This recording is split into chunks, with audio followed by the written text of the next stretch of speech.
Hello everyone, welcome back to the channel, and today we'll be discussing how you can change the app icon color on your iPhone.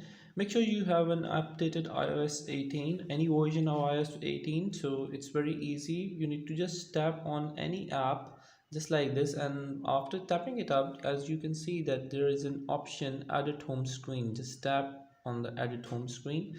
After doing this, as you can see that there is an option of edit here on the top left corner. Just tap here, and after tapping it will show three options here. What you need to do is select the customize option here. After choosing the customize option, now you can see that there are options coming down below just like this. If I put the icon color to the dark, it will automatically dark all the white areas in the icons into black one, as you can see. And if I move it to the automatic, it will automatically turn on and off depending on the day and night scenario. And I can also tint my icon colors.